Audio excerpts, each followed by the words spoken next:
เจ้าต้องเป็นมุกเป็นใจเจ้าจะเอาความขี้เกียจขี้ข้านของเจ้าอย่าให้ผัวเจ้าผู้เดียวเจ้าต้องเฮ็ดให้ผู้ใหญ่เพิ่นเห็น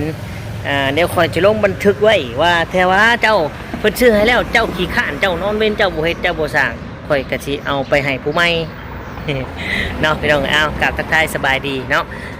นี่ก็คือคำเว้าของตุชิตเพิ่นได้บอกสอนน้องมะนาวเนาะว่าให้น้องมะนาวเนี่ยเป็นมุกเป็นใจเนาะเพิ่นชื่อรถให้แล้วหรือว่ามีรถไถให้แต่นางกับพาลูกพาผัวเฮ็ดบ่แม่นว่าแต่สิให้ผัวเฮ็ดผู้เดียวเนาะตุชิตแล้วก็ได้สั่งได้สอนบอกตลอดบอกประจำพี่น้องเอ้ยเนาะแต่น้องมะนาวก็คือว่าหั่นแหละบางเทื่อก็หนีเมื่อแต่บ้านเมื่อแต่เฮือนว่าซั่นเนาะเอามีแต่ว่าเฮาก็เบิ่งว่าเวลาน้องมะนาวได้รถไถเนี่ยเพิ่นสิเฮ็ดตามที่ตุชิตบอกตุชิตสอนบ่เนาะพี่น้องเนาะเพิ่นสิจำคำที่ตุชิตเว้าตุชิตสอนเนี่ยได้บ่เนาะจักน้อยหนึงหั่นนะพี่น้องเอ้ยเพราะว่าเพิ่นก็บอกตลอดได้บอกตลอดนะให้เข้าใจเด้อ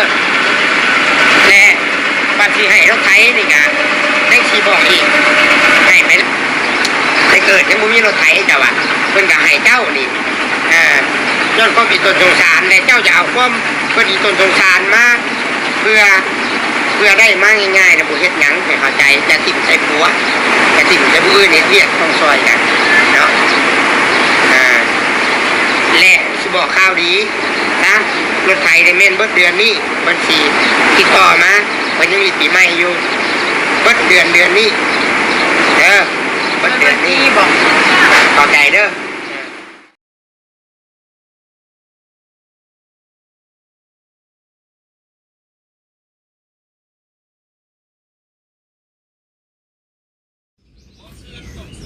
กับทักทายสบายดีและสวัสดี FC พ่อแม่พี่น้องหมู่เพื่อนเบิดทุกคนทุกท่านไว้อยู่ฝั่งไทยฝั่งลาวหรือว่าต่างประเทศก็ยินดีต้อนรับเข้าสู่ช่อง YouTube ทุกคำปันสุขพี่น้องเอ๋ยเนาะมาเจอพ่อมื้อนี้พี่น้องเอ๋ยเนาะประเด็นมื้อนี้ก็มีอย่างไรน้องมะนาวพี่น้องเอ๋ยเนาะโอ้ยพี่น้องสงสารไอเกตมื้อนี้เห็นตุชิตสัมภาษณ์เนาะน้ำตาไหลพี่น้องเอ๋ยน้ำตาไหลเพราะสาเหตุอย่างเดียวเฮาสิมานั่งมาคุยกันเนาะโอเคพี่น้องไปต่อกันเลยเนาะคือ FC ทุกคนเนาะที่ติดตามไก่กระโดดหาอยู่หัวมือเลยยังเลยนี่ตกใจบ่คือ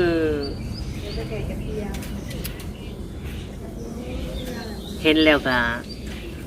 สงสารน้องพี่น้องเนาะอีตูนเล่านะพี่น้องเมนูมันบ่มีมูลค่ามากมายของแบบของคนอื่นเขาเนาะแต่กว่าเราสิได้สำนักมันก็โอ้ยไม่ได้น้อยนะพี่น้องเพราะว่าอุปกรณ์ก็สร้างนะเกือบ20,000นี่ก็ถือว่าโอเคนะพี่น้องเนาะถ้าว่าเรามีอุปกรณ์ตัวนี้เนาะเราสามารถไปรับงานได้รับงานไปน้ำมูได้นะสมมติทุกครั้งเนี่ยเป็นผู้รับเหมาเนาะไอเกตเราก็มีเครื่องมือแล้วก็เฮ็ดเป็นเนาะทุกครั้งก็สามารถเอามาได้มาเฮ็ดทำกันได้นะพี่น้องเลยเนาะเราก็มีเท่านั้นแหละสิ่งที่จะพานำให้เรามีแนวเฮ็ดนะแต่ว่ามาถือคนหลักไปแล้วก็รู้ตัวเราอยู่พี่น้องเลยเนาะแต่เราก็ว่าไม่ได้สงสัยไผเราอ่ะเนาะแล้วก็สงสัยคนในนั่นแหละเราอ่ะอันนี้เขาการยังบ่ฮู้ว่าบ่มีหลักฐานนะพี่น้องมีหลักฐานว่าผู้ใดเป็นคนลักเนาะว่าผู้ใดเป็นคนเอาไปแต่เกตเราว่าบ่แม่นคนนอกเราอ่ะเนาะพี่น้องคนในก็สิมีไผเนาะมีแต่น้องเตอมะนาวแม่แล้วก็ไอเกตเองนั่นแหละพี่น้องเนาะหรือว่าสิเป็นหมู่น้องเตอมาลิ้นมาหัวหมอด้วยแล้วกับบ่ฮู้เนาะแต่ว่าตู้ชิดเพิ่งว่าสิเอาตำรวจมาตรวจได้ด้วยมือไปเลยว่าสั่นเนาะเพราะว่าปีบ่าวเล่านะพี่น้องปีบ่าวเล่าสงสารเล่าเนาะเราก็ชื่อเมื่อแต่พี่แดะเนาะอุปกรณ์ก่อสร้างนะพี่น้องเป็นสวรรค์แน่เป็นอีหยังแน่เนาะแต่ก็อย่างหินเจียบอกพี่น้องเลยหินเจียหายไปที่เรา2 อย่างเราปะไว้ใต้ โทรทัศน์นะเป็นโต๊ะทุกครั้งมันเคยเห็นอยู่เนาะขึ้นไปเงินเพิ่นอยู่แต่ว่าโทรทัศน์น่ะยังคือเก่ายังบ่ได้ยุกไปใช้เนาะถ้าว่าโจรนี่ถ้าว่าโจรมันลักอีนี่มันบ่ไหวนะพี่น้องเนาะมันบ่ไหวให้ดอกมันเอาไปเบิดตุกคำว่านะในมุมมองของตุกคำเองไดตุกคำว่ามันเอาไปเบิดมันบ่ปะไว้ให้ดอกเนาะอันนี้เร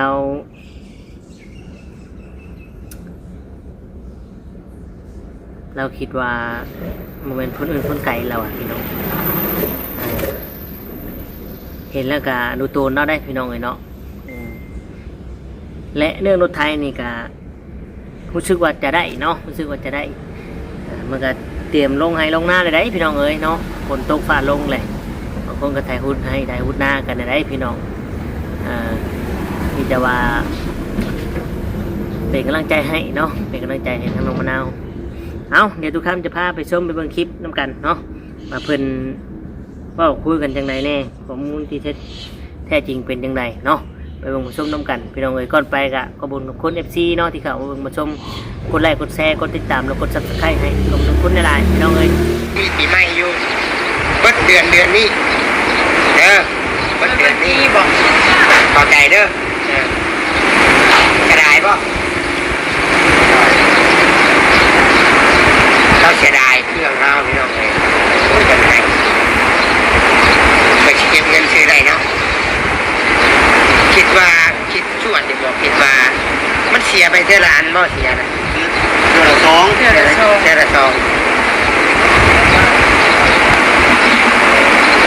แล้วสบายครับยิดเกียร์อะไรเนี่ยนั่งมันดีอยู่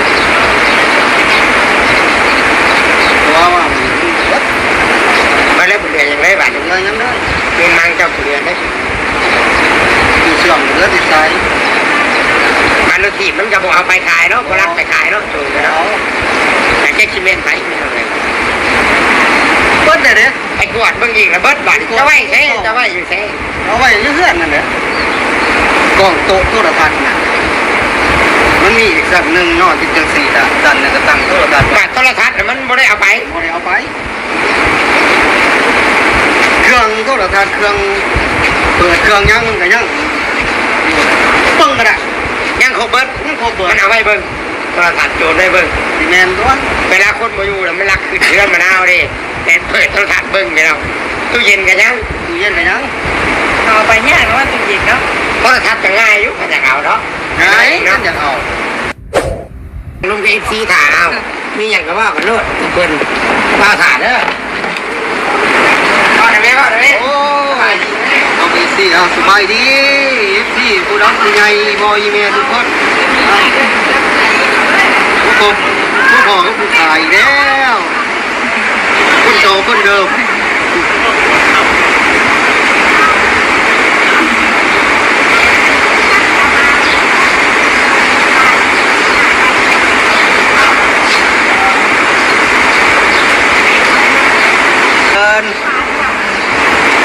มีแมวมาฝากมาจอดกับพ่อมีหอดทุกเทิงเด้เห็นแล้วว่าเดียวแล้ว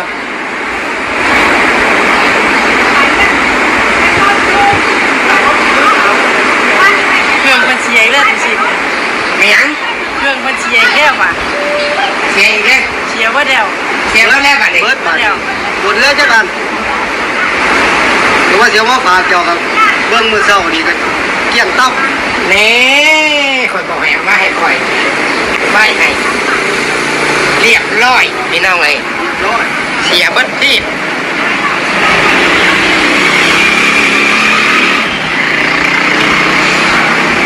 ชงชัยไพ่บาทนี่ขอบใจอยู่หรอคิดว่ามีคนขึ้นเฮือนบอกคนเฮือนนั่นหรือว่าคนเฮือนตัวเองคนเฮือนนั่นแล้วถามกันแล้วบอกถามขอให้เอาไปมาแล้วคิดว่าจัดทำไมจัดเอาแต่เครื่องเจ้าเลยบ่ไปเบิ้ลเลยสว่านเครื่องเชื่อม มูลค่านี่เบิดเกือบอยู่ หัวเบื้อ เกือบ20,000เมื่อไหร่พี่น้องคำบอกกลัวว่าถ้าไปชื่อข่าวอีกก้อนค่าไม่แน่คือเห็นในแบบนั้นโทรมาอยากมายามเศร้าบอกอยู่ชื่อไว้เลยอาชิมาว่านี่คือบ่ได้มาพิกเมแลนป๊อปเป้ว่าความจริงรอดถ้าโทรมาบอกแล้วเบ้าความจริงเบ้าดีๆเบ้าตาม เอา จ มา ริง ชิ แล้ว มา เบ้า พี่บ้านนี่นะ เบ้า บ้านนี่ เบ้าเป็นอะไรคือพิกเมอีกเลย มันคิดกันไปแล้วบอก มันพิกกันไปไหนถ้าโทรมาให้หัวแน่เราอะพื้นกับโบจะแบกซอยโบแบกมือเอื้อนซอยเมียนบ่ เด็กมานะฮะเด็กยูบ้านนี่เขาเบก ว่าดีๆว่าบ้านนี้เราให้แบกแล้วโบแบกเราอะเล่นปุ๊บเลยเหรอ มาชิมาพี่มานี่นะ มาชิมาเนี่ยเล่นเลยเล่นนั้นเล่นฮอตไทย แล้ว นะ ย่างอีกแล้ว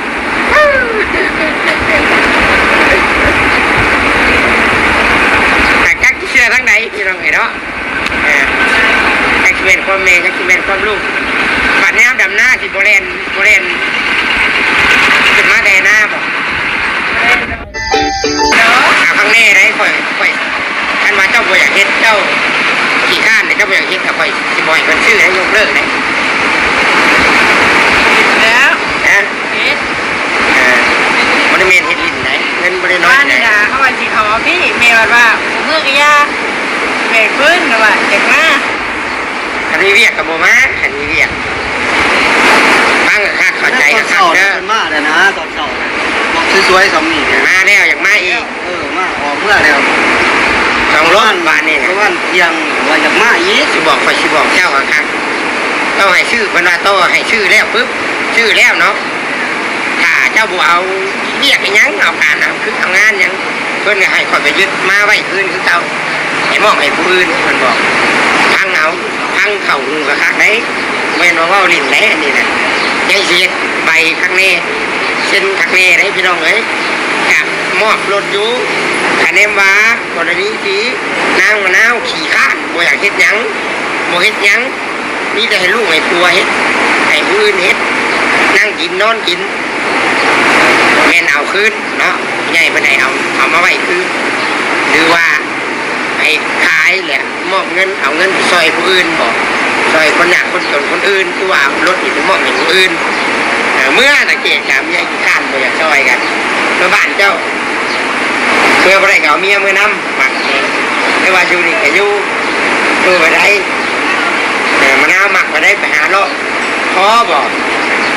เอาครั้งนี้เด้อเว้ารัดไว้ซื่อได้นี่พี่น้องเว้ารัดไว้เอาเผื่อไว้ เมื่อก็เอาเมื่อน้ำแล้ว คือไปนี่แน่เมื่อวานนี่กะ เมื่อก็เอาเมื่อน้ โบมีเวียกจังมาน่ะมีเวียกอย่ามาเจ้าก็เฮ็ดเวียกเจ้าแหละพอสิปุ๊บแม่โบแบกคืนปุ๊บสิมาหาข่อยจะให้เราให้ว่ามาหาข่อยได้จะให้ผัวให้แม่ให้ว่าอ้างว่ามาหาข่อยคันมีเวียกต้องเวียกย่ำดำนาดิสิแล่นมาหาข่อยบ่ได้ไดดำนามันแล้วไดข่อยขึ้นมือข่อยยังไปหาเจ้าคันน้ำดำนาผมเมนว่าหมูดำนาคือตัวสิมาเด้อเข้าใจบ่ฟังเวลาเว้านี่ฟังคักป่านนี้กลับเข้ามาเรื่องเครื่องเชียร์เป็นอะไร ำเบิ้ลเลยเด้ ไอ้กวดเบิ่งอีกแล้วเบิดบัดจะไว้ใช่จะไว้อยู่ใช่ เอาไว้เพื่อนนั่นแหละกล้องโต๊ะโทรทัศน์น่ะมันมีอีกสักหนึ่งเนาะที่จังสี่ด้านนึงก็ตั้งโทรทัศน์ บัดโทรทัศน์น่ะมันบ่ได้เอาไป บ่ได้เอาไป เครื่องโทรทัศน์เครื่องเปิดเครื่องยังมันก็ยังเบิ่งก็ได้ ยังครบเบิด ยังครบเบิด มันเอาไว้เบิ่งโทรทัศน์โจรไว้เบิ่ง สิแม่นตัว เวลาคนมาอยู่แล้วมันรักขึ้นเรือนมะนาวดิแต่เปิดโทรทัศน์เบิ่งไปแล้วตู้เย็นกันยัง ตู้เย็นก็ยัง เอาไปยากว่าตู้เย็นเนาะ โทรทัศน์ก็ง่ายอยู่ก็จะเอาเนาะ หายกันอยากเอา ว่าตู้เชื่อมมันกับลุงผู้หันก็ยากขึ้นกันเนาะ บ่ยากมีแต่เครื่องมีแต่หน่วยซื่อ สายมันได้สายเชื่อม ใช้ไปเอาไปไว้นี่ในกับกงใช้เสื่อมใช้ ปุ๊บกับโบเห็น บ่เห็น เสียมันเลยบาทนี้บ่เรือยังไง อันเบิดคือแต้วสิเฮ็ดเอาจอกางเกงอยู่เรื่อยมีเบิดเลย เบิดเลยเบิดกำลังใจเลย กำลังใจเลยบ่เฮ็ดหยังบาด หามาไปอยู่ไทย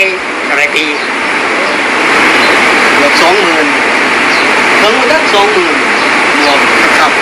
ฮ้อนแน่เนาะ ต้นซื้อออกมานี่เถิง ชาวบ้านเนาะมีชาวบ้านมือมีอันชาวบ้านไฟฟ้า ว่า ใช้ไฟฟ้าแล้วก็มีตัวต่อตรงเสียบไฟ เป็นสองเครื่องแล้วก็มีหินเจียหินตัดนั่นแหละตัดเอาเปลี่ยนออกก็ได้ตัดเล็กตัดปูนก็ได้ตัดสังกะสีก็ได้แล้วก็ คงเดือน กบเลื่อยโมเมนต์กบไว้แกงกินได้พี่น้องกบเขาเลื่อยไม่ตาแล้วก็ตู้เชื่อมอินเวอร์เตอร์ป่ะตู้เชื่อมอินเวอร์เตอร์ J10 ป่ะของแท้ป่ะ ของแท้แล้ว แต่กามีอย่างอีกแบตเตอรี่แต่ว่าโทรทัศน์นี่ยังบ่เสียเนาะ โมเสีย บ่ฮู้เลยว่าไปเอา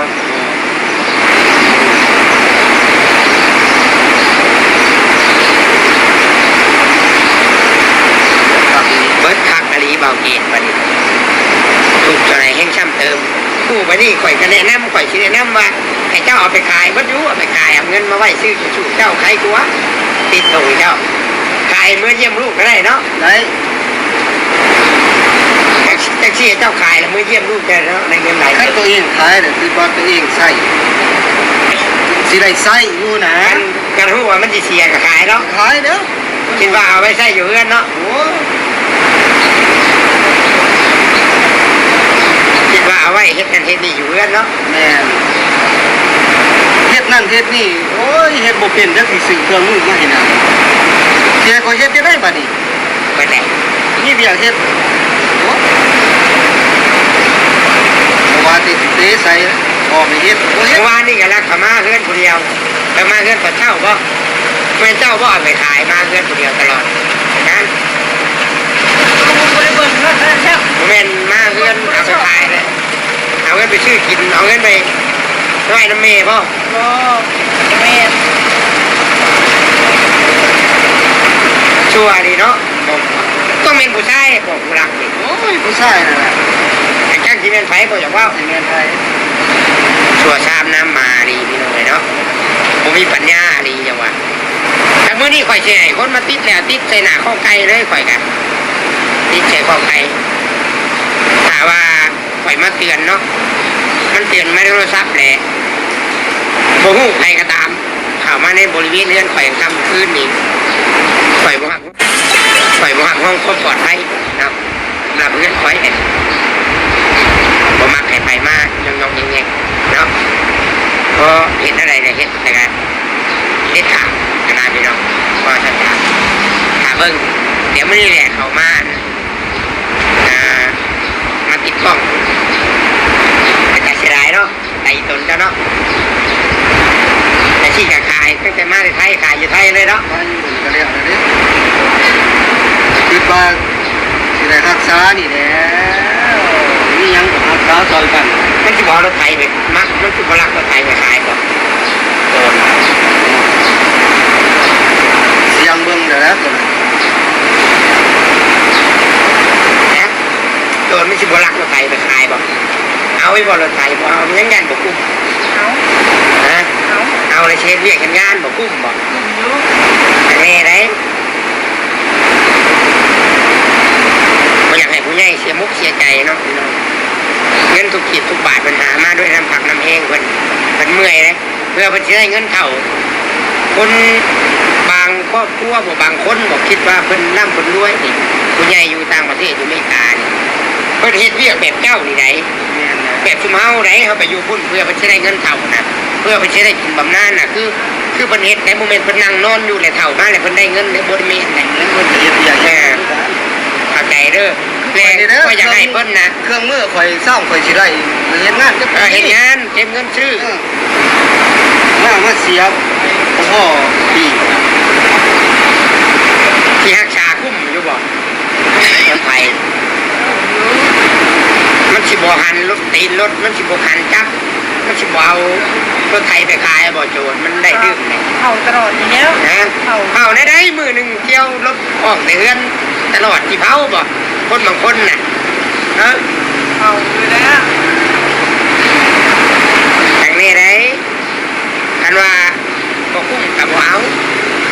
คันว่าฮักษาคุ้มอยาก เฮ็ดเวียกอย่างนี้ให้เฮ็ดหน้าในจังเอาคอยว่าเพิ่นน่ะเบิ่งเจ้าให้แล้วเพิ่นจังว่ายังบ่อยากให้คำตอบนะผู้ใหญ่คอยเคยถามบ่อยบอกกันได้ว่าเพิ่นสิเบิ่งเจ้าพฤติกรรมของเจ้าตลอดเลยมันขึ้นอยู่กับเจ้าเรื่องสิได้หรือบ่ได้ก็ขึ้นอยู่กับเพิ่นเพิ่นน่ะมีเงินอยู่แล้วเงินเพิ่นน่ะหลายอยู่แล้วเพิ่นจะให้มื้อนี้ก็ได้ทำรถไถนะก็สิบอกให้มันนอนซะเด้อให้เข้าใจเด้อและบางทีให้รถไถนี่ก็ได้สิบอกอีกให้ไปแต่เกิดยังบ่มีรถไถเจ้าว่าเพิ่นก็ให้เจ้านี่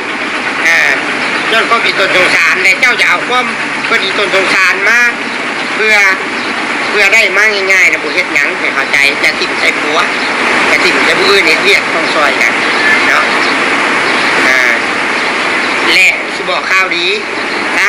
รถไถได้แม่นเบิดเดือนนี้มันสิติดต่อมามันยังมีปีใหม่อยู่เบิดเดือนนี้เด้อเบิดเดือนนี้บอกเข้าใจเด้อจะได้บ่เขาเสียดายเครื่องเราพี่น้องเลยเป็นไงไปเก็บเงินซื้อได้เนาะคิดส่วนที่บอกคิดว่ามันเสียไปเท่าละอันบ่เสียนะเดือนละสอง เท่าละสอง แล้วสบายครับยิบเกียร์อะไรเนี่ยนั่งมันดีอยู่ตัวว่ามัน มาแล้วบุเรียนยังได้บัตร เงินยังได้ เป็นมังเจ้าบุเรียนได้ ตีเสื่อมเลือดตีสาย มันรถถีบมันจะบอกเอาไปขายเนาะก็รับไปขายเนาะจูงเนาะแต่แค่ชิเมนไปไม่ทำเลย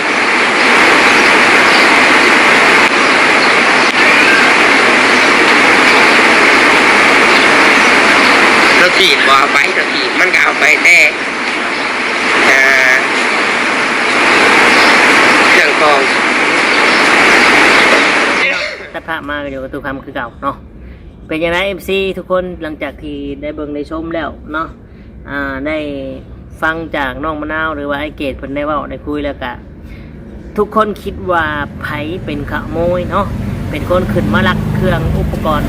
ก่อสร้างของไอเกตมานี่พี่น้องเอ้ยเนาะแม่นคนในเฮือนบ่หรือว่าคนนอกบ่หรือว่าจังใดเนาะ FC ลองวิเคราะห์และพิจารณาเบิ่งดูพี่น้องเอ้ยว่าเป็นคนทางใดแท้ที่รักเนาะคนนอกหรือคนในแต่ว่าเฮาก็ยังบอกว่าได้แค่สงสัยในเกมนี้เราก็แค่สงสัยเนาะทุกคำเองหรือว่าทุกคนก็อาจจะสงสัยคือกันแต่ยังบ่กล้าเว้าเนาะไว้รอหาหลักฐานได้ก่อนเนาะเอาถึงสิกล้าเว้าและเปิดเผยให้ทุกคนฮู้พี่น้องเลยเนาะเอาสำหรับคลิปนี้ก็ประมาณนี้ขอบคุณ FC ที่เข้ามาลงมาชมกดไลค์กดแชร์ให้เนาะแล้วกดติดตามสำหรับคลิปนี้ก็คือสิได้กล่าวคำว่าสบายดีและสวัสดีครับ